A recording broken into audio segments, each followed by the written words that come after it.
You're listening to Procurement 6, the weekly podcast from the team at Art of Procurement that summarizes this week in procurement in just 6 short segments. Hi there, my name is Helen Mackenzie and today is Friday, February the 7th, 2025. 6. Here at Art of Procurement, we've been talking about 10xing the impact of procurement for years. I've even got a poster about it on my home office wall.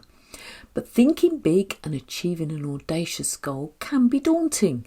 Perhaps doing something like 10xing the impact is something you think you can't do. But evidence shows that progress isn't always about massive leaps. It's about small, consistent improvements. James Clear, in his book Atomic Habits, highlights that getting just 1% better each day can make you 37 times better over a year. So my tip for you this week is to focus on one small habit or action you can optimise today and then build on it tomorrow. Over time, these small wins compound into extraordinary, dare I say, 10x results. Just keep moving forward, one step at a time. 5. In a recent Art of Procurement podcast, Philip Ideson talked with Professor Remco van Hoek from the University of Arkansas's Sam Walton College of Business. Now, Remco discussed the results of a survey called 10x Procurement. There we go, there's my theme for this week's podcast. And the survey he conducted was in partnership with DPW to explore how digital transformation and AI present procurement with the opportunities to 10x their impact, value creation and growth. The research also reveals where procurement is most likely to get derailed in the process. In the extract I've chosen for you today, Remco talks about one of the most common reasons procurement fails to leverage AI: fear. Let's take a listen. In particular with AI, you get the discussion of, is the bot going to replace the buyer? And that's too unnuanced a question to ask. I actually think the bot will replace the buyer that doesn't embrace the bot. Right? Yep. Try to ban the bot and you will be automated away. Embrace the bot and move forward, And you will be in very high demand if you are able to embrace the bot and to have that absolutely bring a lot of efficiencies and improvements through it. I love the point you just brought up. I was meeting up with one of my friends who we featured in one of our articles about digital procurement before, and he shared with me that he's been seeing candidates for openings in his organization come through the door referencing that article about his organization and saying, that found it so cool, I wanted to come and apply for a job here. I'm like, well, wait a minute. You better have a good digital answer if you want to compete in the scarce talent market. It becomes a driver or not. And so talent. Don't be fooled by the shiny new thing, but definitely use the shiny new thing to get talent through the door, right? It's kind of like making procurement fun again. To listen to the full episode with Remco, go to artofprocurement.com/podcast or search for Art of Procurement and subscribe wherever you listen to your podcasts, or click the link in today's show notes. 4. Now, at some point, everybody in procurement experiences transformation. In fact, many of you might be in the midst of procurement transformation right now. But it doesn't always happen on a grand scale, overhauling the entire operating model from top to bottom. In fact, quick targeted action that takes place in a relatively short period of time can actually yield transformative results for procurement and for the business.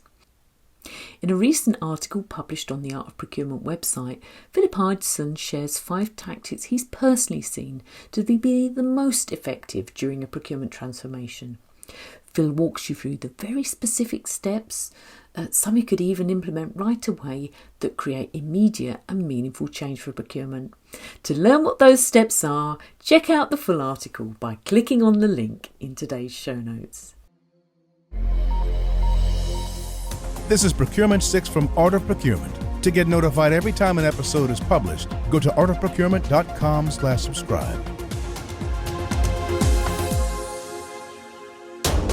3.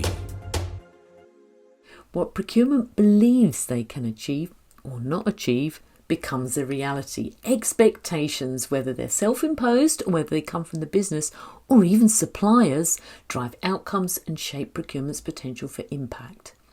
In a new episode of the Love Procurement podcast, Philip Ison's joined by Thomas Germer. Thomas is the Director of Central Procurement for ADAC, the AAA of Germany and Europe's largest automotive association. And they've got 22 million members, and their service offerings are things like roadside assistance, airlines and helicopters, to insurances, credit cards, call centres and much more. In this episode, Thomas talks about some of the most important things he's learned while working both inside and outside procurement, including how procurement can establish a strong strategy and vision that aligns with their own priorities and expectations with their organisation's business model. So to listen to the full episode of that Love Procurement podcast, click on the link in today's show notes. 2. I saw an interesting article on LinkedIn News this week about how CEO turnover has reached a new high. Now, this is especially relevant for procurement and supply chain, as leadership changes often lead to shifts in strategy, priorities and supplier relationships. When a new CEO comes in, it can mean policy changes and cost-cutting measures, or even restructures that could affect contracts and supplier stability. So it's crucial for procurement teams to stay agile and proactive in managing supplier relationships, especially during leadership transitions. And it's definitely something to keep an eye on as businesses navigate what's proving to be a pretty turbulent time. 1.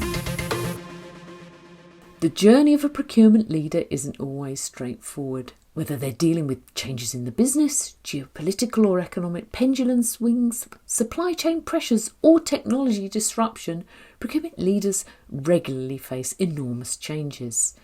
But at the same time, they also have to have a strong vision to create opportunity, growth and value. And to help procurement leaders establish a strong vision for the year ahead, we're excited to launch our first ever in-person event, Catalyst LA, and it's taking place on May the 6th in the iconic Newhouse Hollywood venue in Los Angeles, California. Now, this intimate invite-only event is for procurement leaders and executives only. Our curated sessions and interactive roundtables will allow CPOs, heads of procurement, centres of excellence leads and digital transformation executives to design a concrete roadmap for procurement transformation in 2025 and together explore the future of procurement's operating model. To learn more about the event or to receive an invitation, click the link in today's show notes. You'll want to reserve soon because we've capped the attendance at 100 people and most of the spots have been taken already. So head on over to that link and register now. Thanks for listening. We'll be back next Friday at 6 a.m. U.S. Eastern Time. If you've enjoyed this pod, help us grow and tell your peers to search for Procurement 6 wherever they get their podcasts.